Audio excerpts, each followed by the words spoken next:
মাত্র মিনিট 20 বৃষ্টি, তাতেই জলমগ্ন শহর। রাস্তায় বেরিয়ে নাকাল সাধারণ মানুষ। আমাকে যেতেই হবে, আজকে গণেশ পুজো আছে, মন্দিরে যাচ্ছি, আমি গণেশ মন্দিরে যাচ্ছি, আজকে যেতেই হবে আমাকে যেইভাবে। অনেকক্ষণ তো রোড করলাম, তারপরে রিক্সাকে পেয়েছি, আমি যাচ্ছি মন্দিরে। ভাড়া কত নিচ্ছে? ভাড়া এখনো কিছু নেই, যা চাইবে তাই দেবো, কি করবো। দিনের শুরুটা ছিল রোদ ঝলমলে, কিন্তু সকাল গড়িয়ে দুপুরে পড়তে রুদ্র রূপ ধারণ করে নিম্নচাপ। প্রবল বৃষ্টিতে জলমগ্ন হয়ে পড়ে শহরের বিস্তীর্ণ এলাকা।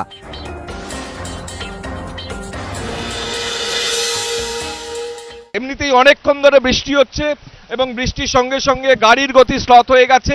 সাধারণ যে জনজীবন তা কার্যত বিপর্যস্ত বলাই চলে। আমি সিইউতে পড়ি, তো অনেকক্ষণই বেশ কিছুক্ষণ ওয়েট করছি। দুটো ওয়েই ব্লক, এরকম অবস্থা কিভাবে যাবো বুঝতে পারছি না। ভেরি ডিসগাস্টিং, একটাও বাস আসছে না, বাসগুলো আসছে দেখুন অবস্থা, দেখুন লোকগুলো মানে ফুটস্টেপসে দাঁড়িয়ে আছে। গড়িয়াহাট আইটিআই কলেজের সামনে থেকে শুরু করে মেন্ডোভিলা গার্ডেন্স পর্যন্ত পুরো এই সুইনো স্ট্রিট কিন্তু সম্পূর্ণটা জলের তলায় রয়েছে এবং কোথাও হাঁটু সমান জল, কোথাও বা তার চেয়েও বেশি জল।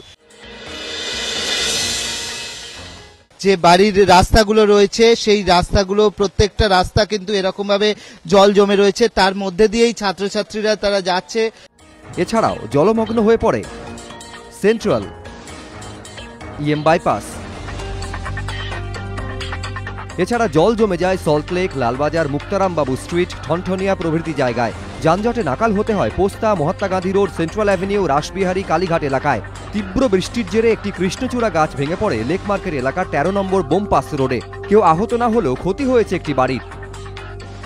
বৃষ্টি থামার পর শুরু হয় গাছ সরানো। অন্যদিকে শিয়ালদা স্টেশনের 1, 4 ও 4-এর এ প্ল্যাটফর্মে জল জমে যাওয়ায় বিঘ্নিত হয় ট্রেন চলাচল। হাওড়া স্টেশন সংলগ্ন কয়েকটি জায়গাতেও রেল লাইনের ওপর জল জমে যায়। বন্দর এলাকার পাশাপাশি হাওড়া সেতুতেও ধীর হয়ে যায় গাড়ির গতি। এবিপি আনন্দ।